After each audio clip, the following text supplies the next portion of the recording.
Hey, it's Ronan Segal, your accordion teacher, with another exciting big lesson about how to use backing tracks to improve your playing.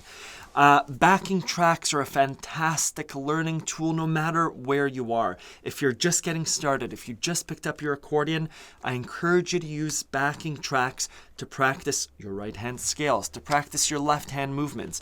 If you're an intermediate player looking to get better with your rhythms, with your multi-fingered melodies and ornamentation, backing tracks are a great playground on which to play. You could play just right hand, just left hand, or practice with your hands together.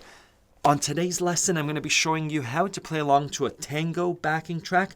This specific one is available to you for free. I'll put the link in the description below. I've licensed this track from Elite Backing Tracks, and I use it as a teaching tool. But I'll show you how I use this for my own practice as well.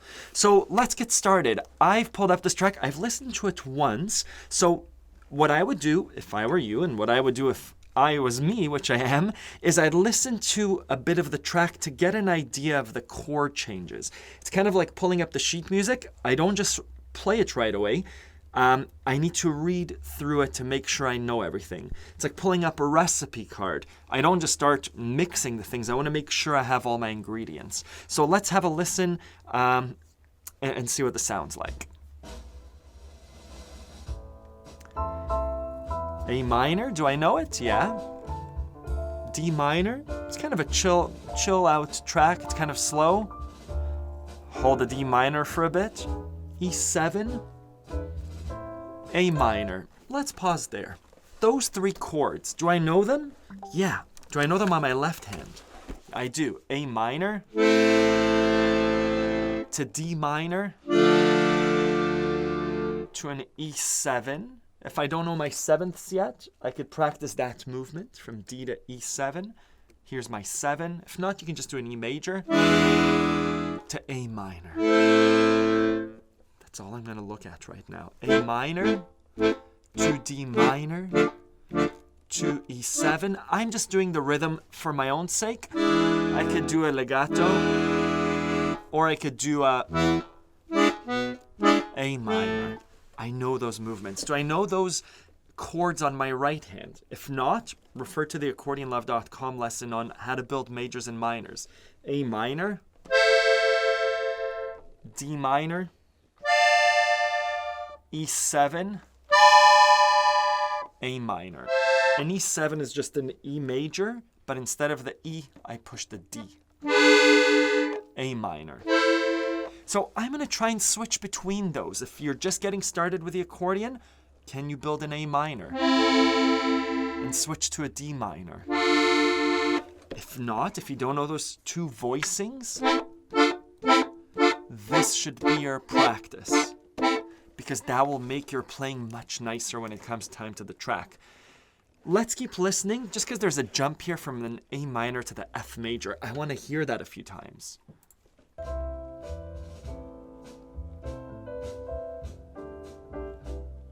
Bit confusing. Back to A minor. I'm gonna rewind a bit. Let's try and play that. It's a big jump from an A minor. F major 7. F major is okay. That sounds cool. A minor to an F major. I'm just practicing that distance.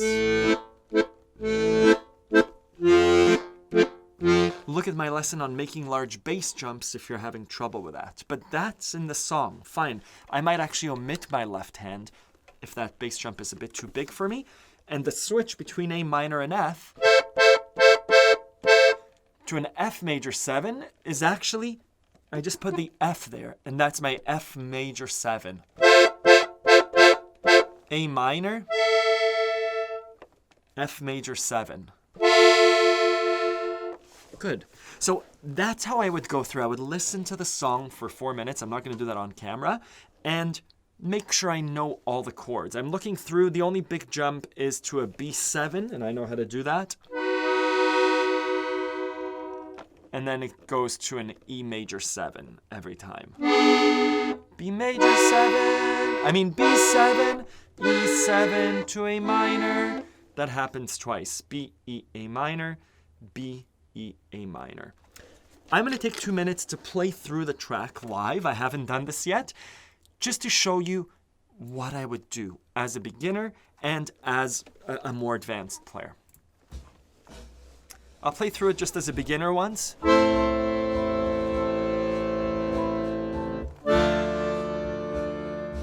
just adding to the music. I'm not playing louder.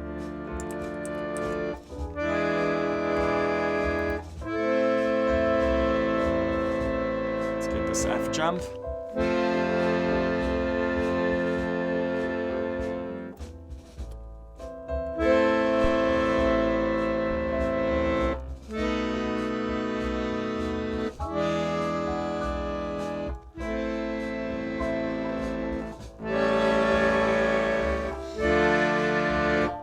So what's happening? I'm listening. My right ear is listening and my left ear is playing. I'm not overpowering it, the sound, the song. I'm aiming right now I'm trying to hit the chord changes, excuse me. I'm trying to hit the chord changes in tempo. I'm trying to play in the right beat. And my volume, I'm also trying to make sure my volume, that my jump to the F was a bit off, but that I didn't attack the F because it was unfamiliar. I'm trying to get that consistent tempo.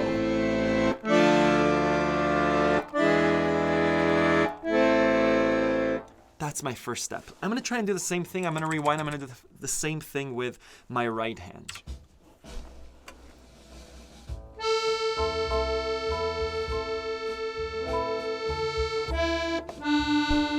It's okay to get it wrong.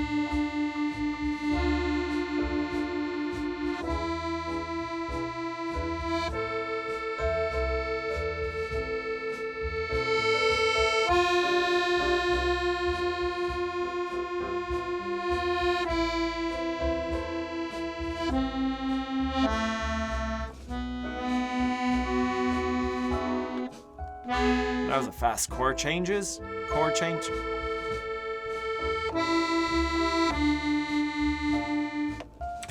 That's my level 1 playing. I'm using one note of the chord. When the A minor came, that sounded really nice just to play along with that A minor. And then the D minor, my hand went down. I made a mistake. I hit the E, which didn't sound right, so I went down to the D. The E7.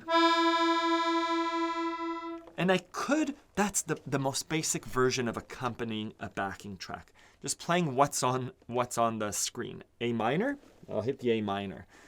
When it came time to the F or the A minor, that's when I started to introduce multi-fingered melodies. Is there another way that I can express this A minor? Sure, I know that I could hit the A, but I could actually hit the E because my A minor chord is E, A, C, and E. So I could have done that. I could have just done the E, which I think I played, or the C. So I'm going to play through it now, but I'm going to choose different keys. So my aim now, this is a real mental exercise, I'm not going to hit the A, D, or E. I'm going to use another note from that chord. So here's what it sounds like.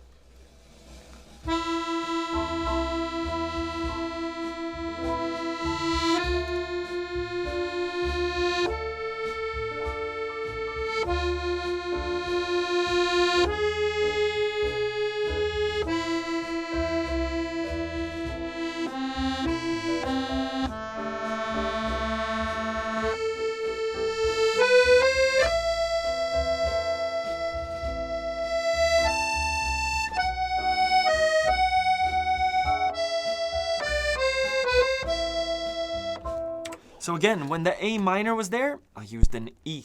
When the D minor was there, I used an F note. When the E7 was there, I used the G sharp because that's my E major chord. I used just one key of it. That's how I'm building up. Let's rewind again. The next exercise I would do is trying to put both hands together in a simple way.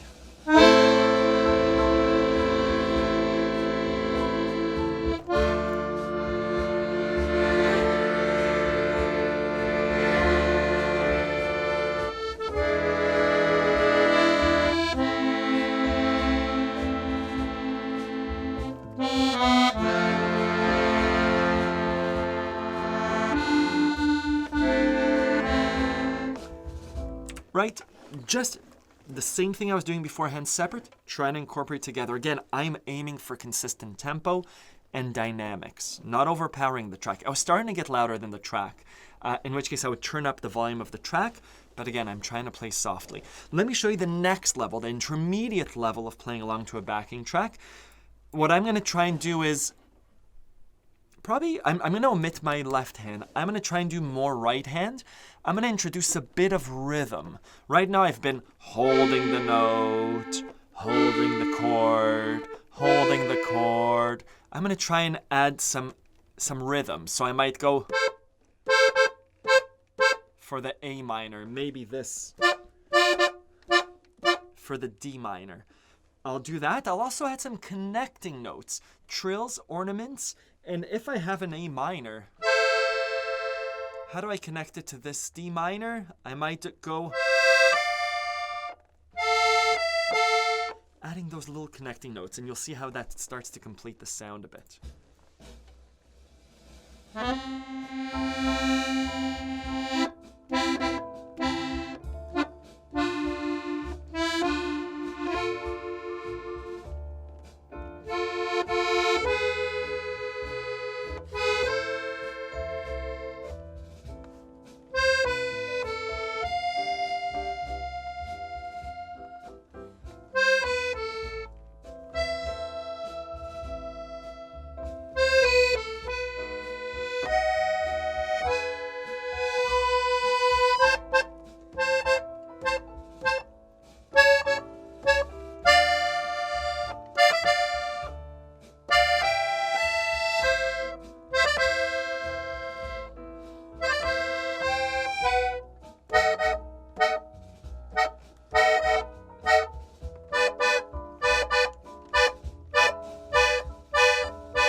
Trying to make beautiful wisps of music.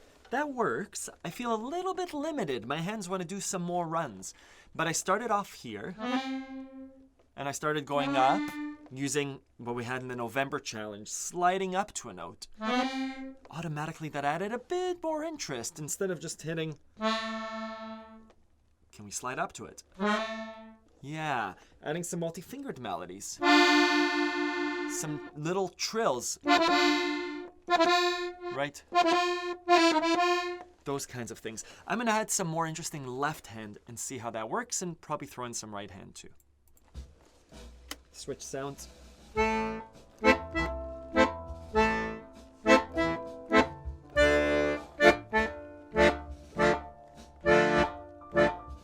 That sounds nice.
Well, that's what happens when I don't look at the chords.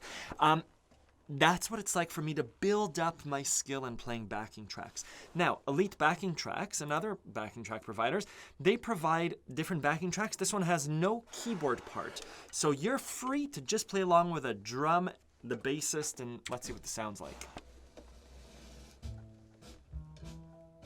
I'm just listening. Cool, right?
What this is also telling me, sometimes I play too much. If I'm starting to do triads, it doesn't really fit in great. But that's how I'm using backing tracks. Some things that I did there are, all of these techniques are available on accordionlove.com. The breaking up of the chord. Breaking up, I used, or we could do, right? That's like a Santana, Carlos Santana in Black Magic Woman? God, I'm Black Man. Yeah.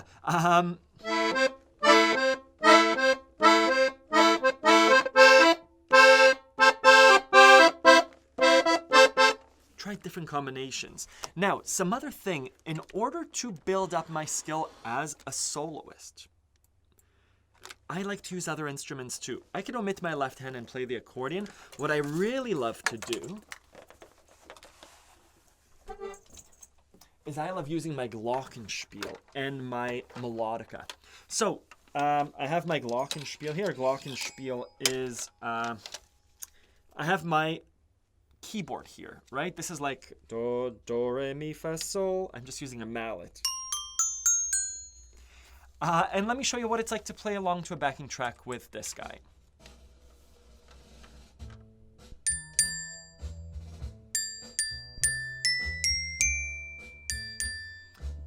I'm doing the same thing.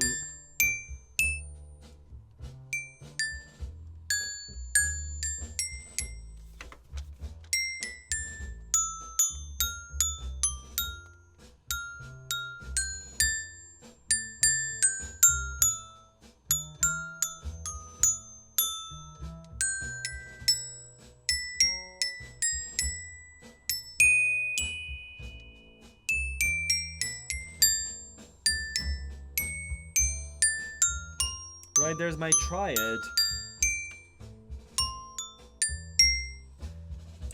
What I'm seeing is, oh, that sounds really nice. That G sharp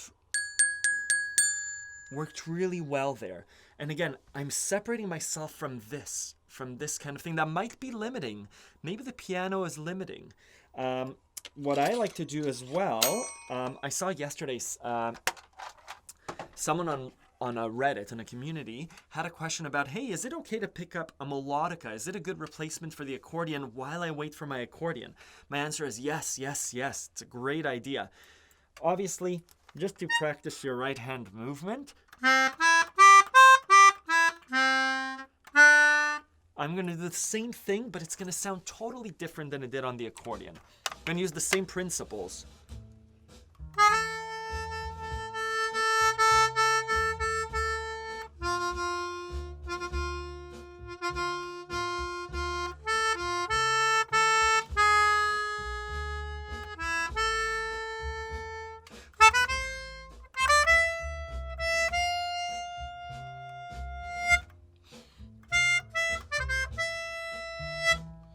Right, different techniques with my breath.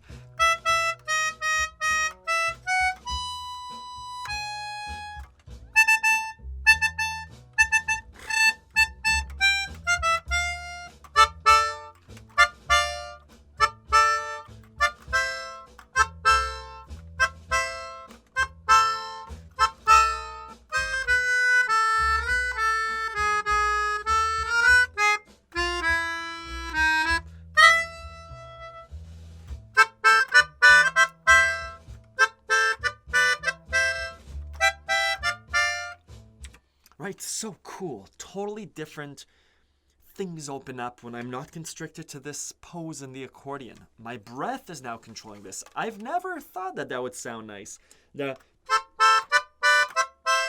Now, when I play the accordion,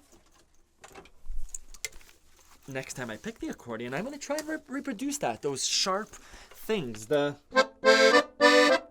Maybe it doesn't sound good on the master sound. Maybe I need a single reed sound like the clarinet.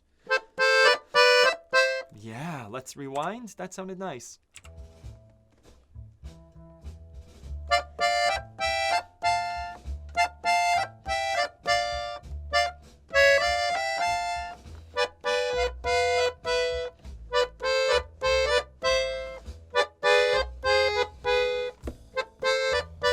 Yeah.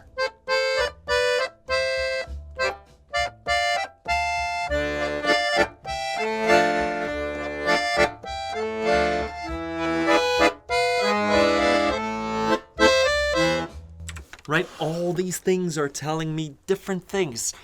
It lets me be an artist and paint with different colors.